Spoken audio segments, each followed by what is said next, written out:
ঘোষণা হ'ল 2022 বৰ্ষৰ অসম লোকসেৱা আয়োগৰ চূড়ান্ত পৰীক্ষাৰ ফলাফল আৰু এই যি পৰীক্ষাৰ ফলাফল ঘোষণা হৈছে এই পৰীক্ষাৰ ফলাফলত গাড়ীগাঁৱৰ এগৰাকী বোৱাৰীয়ে সুনাম কঢ়িয়াবলৈ সক্ষম হৈছে আৰু তেখেতে অসম লোকসেৱা আয়োগৰ যি আছাম একাউণ্ট ছাৰ্ভিচ আছে সেই ছাৰ্ভিচৰ 17 নম্বৰ স্থান দখল কৰিবলৈ সক্ষম হৈছে আৰু তেখেত ফ্লৰিনা বেগম তেখেত আমাৰ লগত এই মুহূৰ্তত আছে। আমি প্ৰথমে বাইদেউ অভিনন্দন জনাইছো। Thank you so much. কেনেকুৱা ধৰণে পঢ়া শুনা আগবঢ়াইছিলে, যিহেতু আপোনাৰ পৰিয়াল আছে, পৰিয়ালৰ লগতে আপুনি পঢ়া শুনাও আগবঢ়াই গৈছিলে, কেনেধৰণে গৈছিলে গোটেই পৰিক্ৰমাটো বিষয়ে অকণমান জানিব বিচাৰিম, আমাৰ দৰ্শকসকলেও আপোনাৰ পৰা জানিব বিচাৰিম। হয়, মই যেতিয়া মডাৰ আছিলোঁ আৰু মোৰ ল'ৰাৰ তেতিয়া মানে বয়স আছিলে 1.5 বছৰ আৰু আমি নাজিৰাত পষ্টিং আছিলে, মই তাত থাকিয়ে প্ৰিলিমছ আৰু মেইনছ দিছিলোঁ আৰু তাত মানে যিহেতু মোৰ হাজবেণ্ড মই আৰু মোৰ অকল মানে মোৰ ল'ৰা আছিলে, তো অলপ কষ্ট হৈছিলে কাৰণ কি তাক চাবলৈ অলপ মানে মানুহ তেনেকুৱা নাছিলে, নিজৰ মানুহ। তো এজনী মানে আমি সেয়া মানে এজনী নেনী ৰাখিছিলোঁ। তেখেতে দিনত আহি ৰাতিপুৱা আহি কাম কৰি যায়, তাৰপিছত 2টামান বজাত আহি তেখেতে মানে বাবুক চায় আৰু সেইখিনি সময়ত তাৰ মাজত ই শুই দিয়ে, তো মই শুই দিয়া সময়ত পঢ়ি দিওঁ আৰু ৰাতিপুৱাই অলপ খানা পিনাখিনি বনাই লওঁ। তাৰপিছতে মই ইভিনিং আৰু মোৰ হাজবেণ্ড আহি অফিচৰ পৰা আহি কিনে মানে তাক ৰাখে, তো সেই সময়ত মই পঢ়োঁ। যিখিনি সময়ত মানে ই নাথাকে মোৰ ওচৰত সেইখিনি সময়ত মই পঢ়িবলৈ মানে পঢ়িছিলোঁ আৰু তাৰ লগতে মই কি কয় তাৰ ৰাতি খোৱাৰ পিছত 12টামান বজাৰ পিছত আৰু মই আকৌ পঢ়া আৰম্ভ কৰিছিলোঁ। 4টা-5টালৈকে পঢ়ি কিনে শুই দিওঁ, শুই দি আকৌ ৰাতিপুৱা উঠি দিওঁ। তেনেকৈয়ে মানে অলপ এই যিখিনি সময়ত নিয়ৰ নাথাকে ওচৰত, যিখিনি সময়ত সি শুই যায় সেইখিনি সময়ত পঢ়োঁ আৰু তাৰ লগতে সিয়াক খোৱা সময়ত মই ভিডিঅ'জবোৰ মানে আজিকালি যিহেতু ইউটিউবত বহুত ভাল এটা মানে ভিডিঅ'জ পায় বহুত, তো সেই ভিডিঅ'জবোৰ মই শুনো, নিউজ শুনো। চ' তেনেকৈয়ে মানে হেডফোন লগাই পঢ়িছিলোঁ, তেনেকৈ পঢ়োঁ। মই সেইখিনি অকণমান জানিব বিচাৰিম যে কোচিং আছিলে নে কেনেধৰণে পঢ়া শুনা আগবঢ়াইছিলে? নাই, মোৰ কোচিং নাছিলে, মই নিজে চেল্ফ ষ্টাডি কৰিছিলোঁ আৰু মই মেটেৰিয়েলছ বাৰু ডাউনলোড কৰিছিলোঁ, মেটেৰিয়েল ডাউনলোড কৰি কিনে তেনেকৈ পঢ়িছিলোঁ আৰু মোৰ হাজবেণ্ডে মোক মানে মাজে মাজে গাইড কৰি দিয়ে কি এইখিনি পঢ়িবা, মোক দেখাই দিলে মই তেনেকৈ পঢ়োঁ। ত' তেনেকৈ পঢ়িছোঁ, মই কোচিং লোৱা নাই। যিহেতু আপোনাৰ স্বামীও APSC পৰীক্ষাত উত্তীৰ্ণ হৈ তেখেতো বৰ্তমান কৰ্মৰত অৱস্থাত আছে, তো এটা সুবিধা হৈছিলে, তেখেতেও আপোনালোকক গাইড কৰিছিলে তেনেধৰণে? হয়, সেইটো বহুত ডাঙৰ সুবিধা আছিলে। মোৰ ওচৰত এটা মেণ্টৰ আছিলে আৰু তেখেতে মোক মানে দেখাই দিছিলে কি এইখিনি পঢ়িবা, মানে কি পঢ়িলে মানে বেছি ভাল হ'ব আৰু স্মাৰ্ট ৱৰ্ক, মানে হাৰ্ড ৱৰ্কে নহয়, অকল স্মাৰ্ট ৱৰ্ক কৰিব লাগে বুলি কয়। আৰু আমি যদি কোনো নাথাকে তেনেকৈ, তো স্মাৰ্ট ৱৰ্কটো আমি নাজানো, কিন্তু মোৰ হাজবেণ্ডে মানে সেইখিনি মোক অলপ সহায় কৰি দিছে, মানে সেইখিনি মোক দেখাই দিছে আৰু মই তেনেকৈ পঢ়িছোঁ। আৰু বহুতে হয়তো ভয় খায় যে বিয়া বাৰু হোৱাৰ পিছত পৰিয়াল থাকিব, তাৰ পাছত এনেধৰণৰ এটা অতি আচলতে কষ্টকৰ এটা পৰীক্ষা আৰু অতি এই পৰীক্ষাটোৰ বাবে কষ্ট কৰিবলগীয়া হয়। বহুতে ভাবে কেনেধৰণে আগবঢ়াই নিব বা পৰিয়াল চোৱাৰ লগে লগে পঢ়া শুনাসমূহ কেনে চলাব। এই যিসমূহ নতুন প্ৰজন্মৰ লোক আছে তেওঁলোকলৈ কি বাৰ্তা দিব বিচাৰিব? হয়, মই ভাবোঁ যে where there is will there is a way. চ' আপুনি প্ৰথমতেতো মনত ভাবিব লাগিব যে মই কৰিব পাৰিম।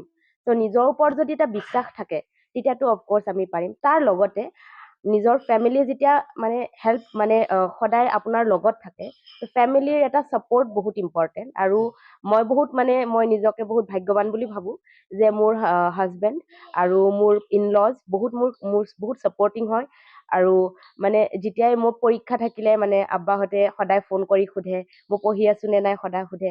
মই ইণ্টাৰভিউ ইয়াৰ পৰা দিছোঁ, চ' মোৰ ইণ্টাৰভিউ সময়ত মানে মোক মায়ে কেতিয়াও কষ্ট দিয়া নাই যে পঢ়িব মানে সেয়া মানে পঢ়া সময়ত যে ভাত তৰকাৰী বনাব লাগে, এনেকুৱা নহয়, আম্মাই বনায় আৰু তেনেকৈ। আৰু তাৰ লগতে মোৰ পাপায়েও বহুত মোক হেল্প কৰিছে। মই মাজতে তাতো আছিলোঁ, তাতো পঢ়িছোঁ, চ' তাতো মোৰ মানে পাপাই ভাত তৰকাৰী বনাইছে, মই পঢ়িছোঁ, যিহেতু মোৰ মা নাই, তো মোৰ পাপাই এইখিনি হেল্প কৰিছে। মানে দুইটা পৰিবাৰে মোৰ কাৰণে বহুতখিনি মানে ছাপৰ্ট কৰিছে।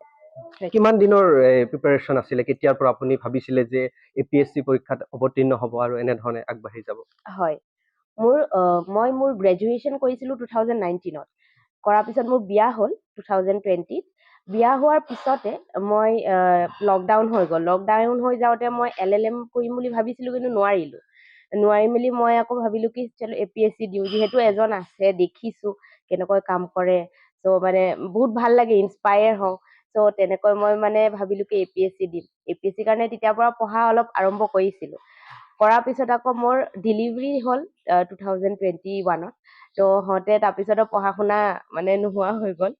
তাৰপিছত আকৌ নতুনকৈ যেতিয়া এডভাৰটাইজমেণ্ট ওলালে মই আকৌ পঢ়া ষ্টাৰ্ট কৰিলোঁ। চ' তেনেকৈয়ে কৰিছোঁ। চ' এটা মানে মাজতে অলপ ব্ৰেক হৈ গৈছিলে, ব্ৰেক হৈ গৈ আকৌ মই ৰিষ্টাৰ্ট কৰিছোঁ। চ' তেনেকৈ হৈছে।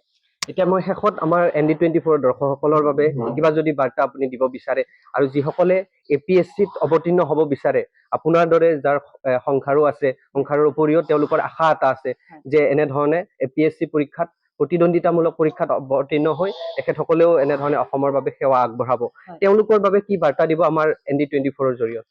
হয়, মই এইখিনিয়ে ক'ব বিচাৰোঁ যে এইটো পৰীক্ষাত মানে এক নম্বৰতে মটিভেশ্যন লাগিব, ডিজায়াৰ লাগিব, তাৰ লগতে হাৰ্ডৱৰ্ক বহুত লাগে। Hard work and smart work very important. So' আপুনি যদি সদায় পঢ়িব লাগিব, মানে এদিন যদি আমি গেপ দি দিওঁ তেতিয়াও মানে বহুতখিনি মানে পিছুৱাই যায় মানুহজন। আৰু তাৰ লগতে কি হয়, আমাৰ মানে মানে কণ্টিনিউটিটো নোহোৱা হ'লে অলপ মানে কষ্ট হয়। চ' মই ভাবোঁ যে সদায় পঢ়িব লাগিব, ভালকৈ পঢ়িব লাগিব। যি 2 ঘণ্টা পঢ়িলেও হ'ব। মই এইটো নকওঁ যে মানে 8-10 ঘণ্টা পঢ়িব লাগিব। 2 ঘণ্টা পঢ়ক, মন দি পঢ়ক, ভালকৈ পঢ়ক।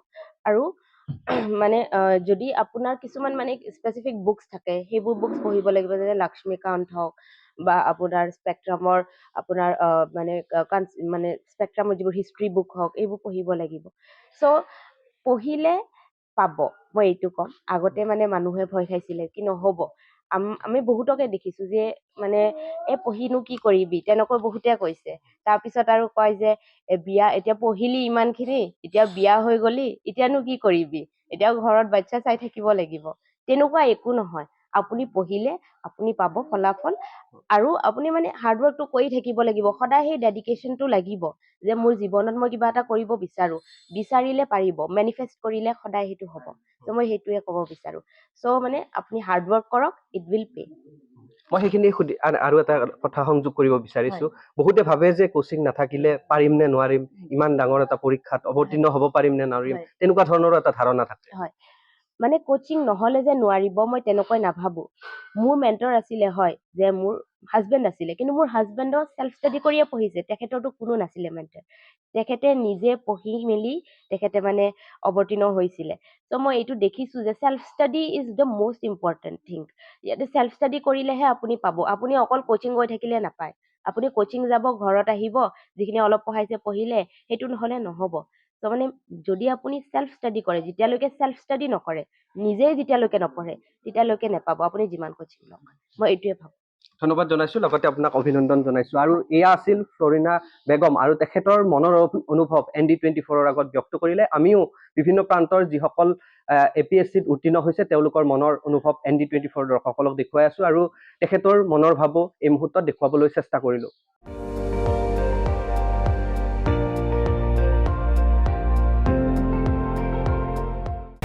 আপুনি চাই আছে ND24, সৰ্বশ্ৰেষ্ঠ নহয়, সৰ্বোত্তমৰ দৌৰ।